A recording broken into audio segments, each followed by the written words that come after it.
Hi there, I'm Mike. What I have for you today is Star Wars The Black Series number 69, The Rebel Trooper. Go ahead and take a look at this picture while I read the bio on the back of the box. Drawn from many homeworlds and species, Rebel Troopers were the Alliance's frontline soldiers in the war against the Empire. They defended the Alliance's leaders on countless worlds and during many operations, changing uniforms and tactics to meet each challenge. So here he is out of the box, and these were pretty much one of the first things that we saw in Star Wars. If you were like me and your first experience with Star Wars was A New Hope, I know that's not true for everyone now. There's a lot of jumping on points.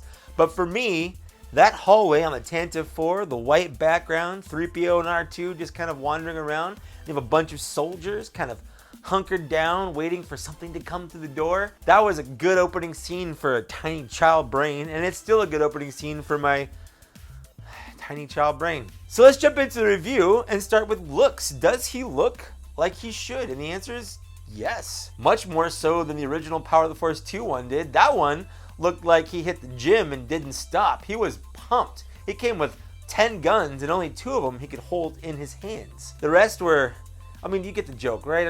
I'm saying that he was buff. This one looks a lot more reminiscent of what we got in the movies, which were basically late middle-aged men hanging out with like blue shirts and beige pants. It really looked like they were all about to head down for a few rounds at the golf course, and then they got jumped by Darth Vader on the way. Other than the cool helmets, none of them really strike me as like soldiers. I don't know, they look old. Even when I was a kid, I'm like, those guys look old. None of them really look like they should be soldiers. What they really needed was that beefy Power of the Force 2 figure to like come in and help them out, because I mean, they pretty much just sat there and shot their guns until they all died. That being said, this looks like that. He looks exactly like he should. He's not overly buff. His clothes look right. His face is even pretty spot on, down to the 70s sideburns down here. I really like that. I don't know if this one is specifically kind of modeled after a specific trooper on screen. Honestly, I haven't looked it up, and I kind of don't want to because I don't want to ruin the magic. But I'm going to give him the 1 because this is everything I could hope for. I wanted a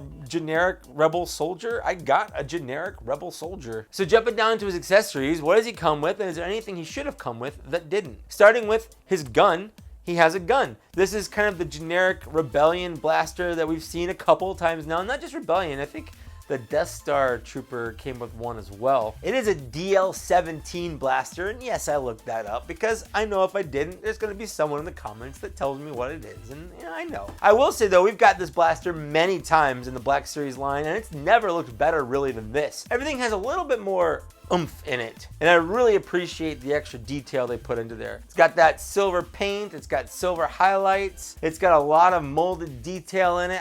I really like this gun. It's a good gun shape. He also comes with this nifty removable helmet, and the helmet comes off pretty easily, not too easily, but not too easily. It's got a lot of great paint apps and detail on it. It's got the glossy paint on the front dome. He's got silver paint on his fun little walkie-talkie antenna on the side of his helmet. And the final accessory he comes with is the Death Star plans, which is just kind of fun. It's this little handheld computer thing, and it's actually got a lot of detail on it. The sculpted detail, the painted detail.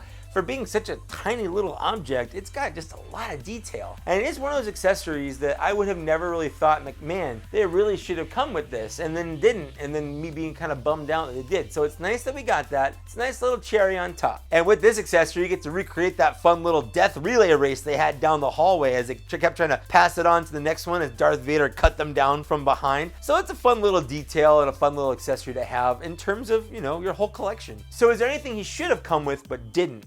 If I'm gonna be nitpicky about it, it would have been really cool if they had that rangefinder thing that they did on Yavin 4, like when the Millennium Falcon came to land. I don't know if they had stabs too, but that would be pretty cool. But I think the big one that they should have come with, that one of the 3 3/4 inch figures did come with, was at the end scene in the throne room, right before the end credits. There's a bunch of these guys hanging out, and one of them just has like a regular baseball hat on. And it would have been really cool if we'd had that in a 6-inch scale. It's not a deal breaker, it's really silly, but it would have been kind of funny. But I was kind of serious about the rangefinder thing. It would have been kind of cool to have that. And then I guess if you want to count his accessory, his vest does come off as well for super stripping action. So because of all the fun goodies he does come with, I'm going to give him the full point. So what about his articulation? How does he move? Let's take a look at that real quick. The Rebel Trooper's head turns side to side. Doesn't really have much of a waggle. It doesn't really go anywhere forward, and it doesn't really move back. His arm moves all the way out like this. It moves all the way around. He has a greater than 90-degree bend at the elbow and an elbow swivel. He also has a butterfly joint. His wrist has a swivel and a hinge. This one is hinged this way.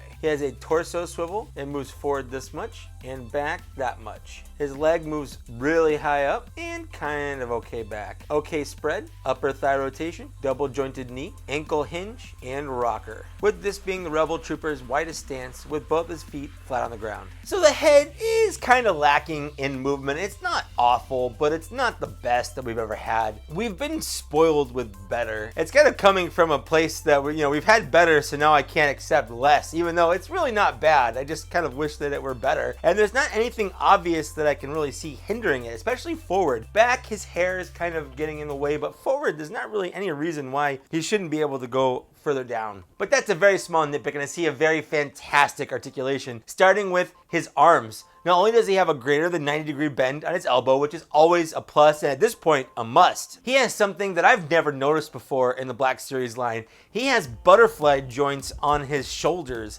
What that means is that not only can his shoulders go up and down and kind of out like this, but they can kind of do like an inner crunch thing and kind of go closer together up here. And what that's good for is holding things in two hands, which is something that he should do, something that every Jedi should do. Now that we have a figure with butterfly joints, I feel like every figure should have butterfly joints, and I'm sure they did it here because it's covered with his vest. It looks fantastic, and it gives him a great range of movement. His torso is pretty good. It has a decent range of movement there, but the real treat here is his legs. They didn't do that thing where they glue his holster down onto his leg, and his leg has a great amount of movement so that you can have him in a crouched position on his knees, because they did that in the beginning of the movie, and if you couldn't do that now, if you couldn't recreate that scene, what's this all for? Plus, it just allows them to get close to the ground, which is where they're going to end up anyway as soon as those stormtroopers come through that door, and they're gonna die. So because of all that, he gets the full point. So, sculpt and paint. How does he look? What are the problems with these guys? They made this in the 70s. They made it kind of low budget-ish. It wasn't super low budget, but it wasn't the biggest budget. I mean, he's just wearing pants and a polo shirt and a vest. That's it.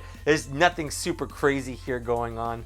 He looks pretty boring, but that being said, they've sculpted this boringness pretty well. The pants have folds and creases, the shirt, the jacket, they all have molded folds and creases. There's not a ton of paint apps or anything on him. Everything's pretty much just one color. It does have maybe a light wash to kind of bring out some of the details in that, but not much, honestly. The holster is sculpted and painted to look pretty good. The boots have a glossy black polish that looks pretty good. There are a couple of little instances with some paint bleed on mine between the pants and the boots, and it's not perfect, but I think they did well with what they could, but what they had to work with was kind of boring in the first place. So I'm gonna give it the 0.75 for here, because I feel like, when something's so easy, you should have just knocked it out of the park perfectly. So let's talk about want and availability. This might surprise you a little bit. I mean, I did want it. Don't get me wrong. I've always wanted troop builders. Troop builders are kind of the fun thing of Star Wars. You get a bunch and they're the same guy, but it's kind of fun to